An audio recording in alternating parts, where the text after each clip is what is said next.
You're listening to Now I've Heard Everything. Interviews from the 80s, 90s, and 2000s with voices from the past. I've talked to many women who suffered at Bill Clinton's hands and have suffered the same kind of intimidation and threat. Bill Clinton accuser Kathleen Willey. Today on Now I've Heard Everything. I'm Bill Thompson.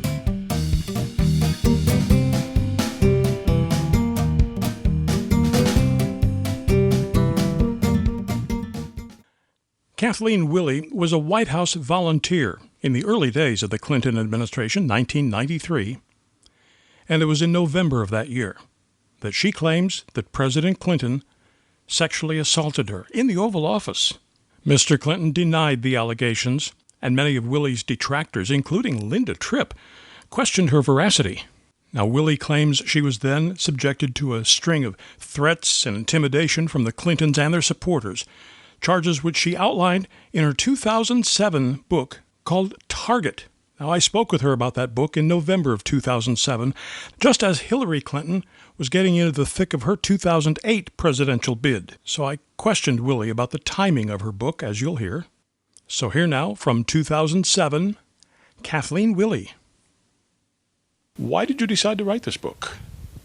For a number of reasons. One, on a very personal level, it was cathartic for me to be able to write this book. There was a lot of misinformation out there, especially directed at me, and it gave me an opportunity to correct a lot of this misinformation, right a lot of wrongs, and take back a lot of the things that were taken from me back during the impeachment scandal.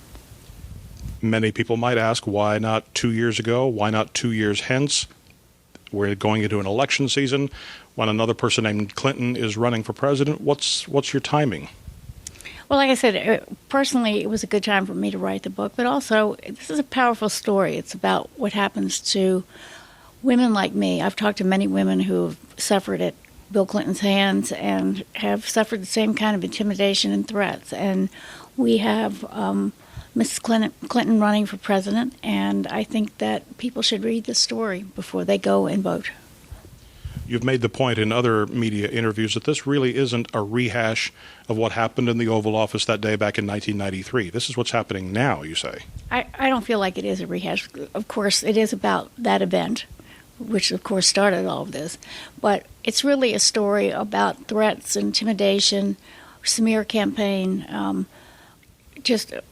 terrible, terrible reign of terror that was directed at me. You don't mince words. I mean, you're very powerful with the words you choose. Did you choose those words carefully? No, it just kind of it's how I feel. Very much how I feel. Is this a campaign that's going on now, do you think, because of a woman protecting her turf with her husband, or is this a politician who knows that these kind of allegations could hurt her politically? I think that we are all aware of the fact that Hillary Clinton has enabled her husband's behavior for many, many, many years now. And she has known all along the problems that he has. And she is the person who sets up the war room and hires the secret police. And this is all documented in my book. These people have been on her payroll for many, many years now. Do you think her campaign had a copy of your book many, many weeks before it was scheduled to be released? Well, I have every reason to think that. Someone broke into my home over Labor Day weekend and took a copy of my manuscript. I think they made it they wanted to look like a botched burglary, but I've been down this road before 10 years ago when I was threatened and intimidated, and beloved pets went missing, and all of these, like I said, this terror campaign. And so when that happened and I finally realized what was stolen, I thought, well, here we go again. What you describe in your book is almost, I think other reviewers have pointed out, almost mafia-like. I mean, it's like, keep quiet or else. It is. It was scary because the threat was lie under oath and don't tell this story. That's definitely what I was being told. Did you honestly feel your life was in danger? Yes, I did. At some point, yes, I did. Do you feel it's in danger now? No. I think that telling the story, coming out and telling the story the way it really happened, really ensures my safety right now. Now, let me ask you, how directly involved do you think the Clintons personally are with what's been going on to you, or are there so many levels of insulation that they can plausibly deny, I didn't know what was going on? I think what you're saying is right. I mean, they are surrounded by layers and layers and layers of people who are willing to be layers. And it's like the old J. Edgar Hoover story. You know, he'd walk into work one day and say, gee, you know, that television set in my den isn't working. And he would get home at night, and guess what? That television set was working. And I think that's how it works. So you think there's somehow a message comes down, let's teach Kathleen Willey a lesson, and at some point along the way, something gets done. I think that's the way it is. And I've talked to other women, the women that are in the news, the women that we heard about, Juanita Broderick and Jennifer Flowers and Paula Jones and Dolly Browning and all these other women. And I've also talked to a number of other women who called me after my name became public, and they told me of similar incidents with President Clinton in the Oval Office and out. And they were all frightened to death. They didn't want to talk.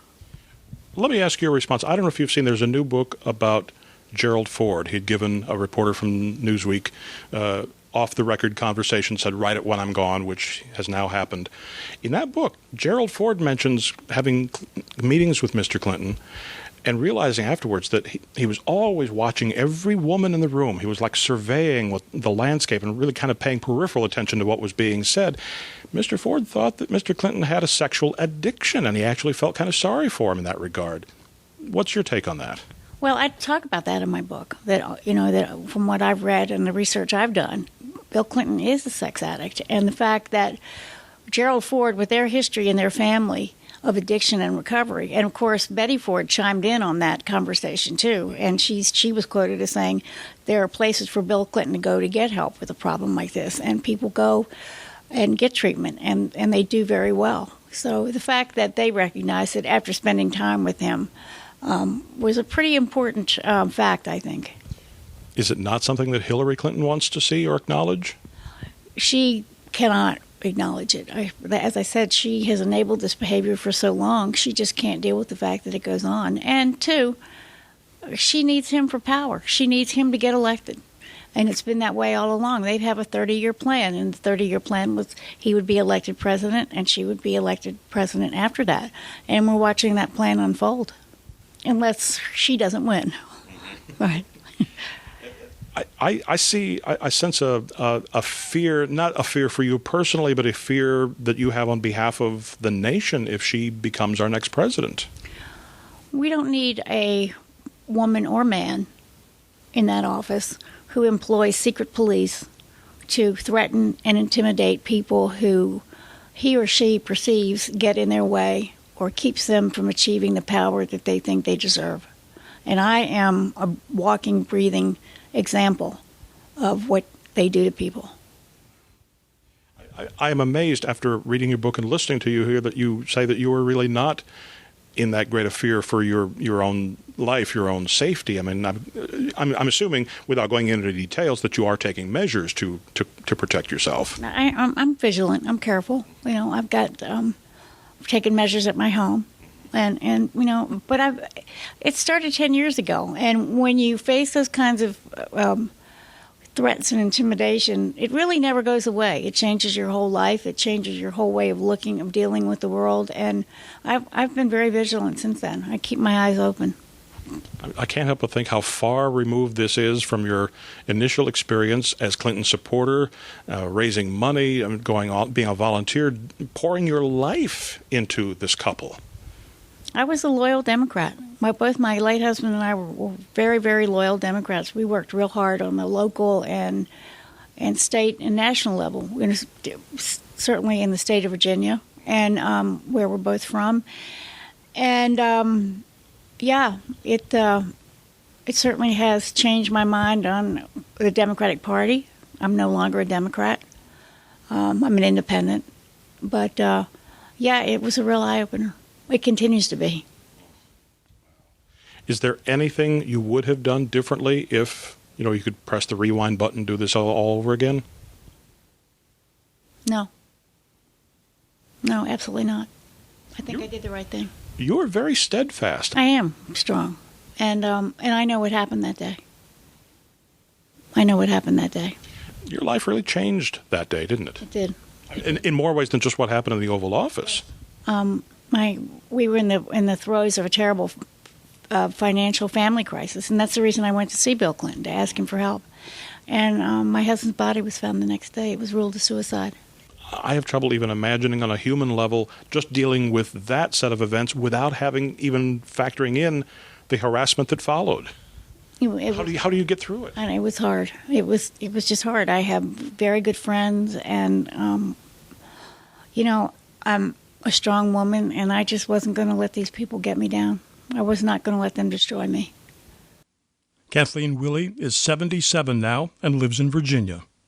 And you can get a copy of Target by Kathleen Willey by clicking on the link in our show notes or by going to our website, heardeverything.com. We may earn an Amazon commission if you make a purchase. And heardeverything.com is where you'll also hear my 1995 conversation with another Bill Clinton accuser, Jennifer Flowers. I was afraid something was going to happen to me. My home had been entered 3 times, and it was ransacked the 3rd time. When I talked to Bill about that, he said, "Oh, no, if nothing's missing, don't call the police." Then he says to me, "Do you think they could have been looking for something on you and me?" And my 1993 interview with another public figure who faced accusations of sexual misconduct, Senator Gary Hart. I would have been more outspoken, I think, even than I was. My personality is not a divisive one, but I think my ideas were and were meant to be, and I would probably have been even more outspoken in my presentation of those ideas. And of course, we post new episodes of Now I've Heard Everything every Monday, Wednesday, and Friday, and you can find us everywhere you listen to podcasts. And thanks so much for listening. Next time on Now I've Heard Everything, the author who literally sold over 100 million copies of his books worldwide over a period of years. Many of his books were turned into TV miniseries. He also created I Dream of Jeannie, my 1988 interview with Sidney Sheldon. Someone asked me how to write a bestseller, and the answer is very simple. I don't know how to write a bestseller. That's next time on Now I've Heard Everything. I'm Bill Thompson.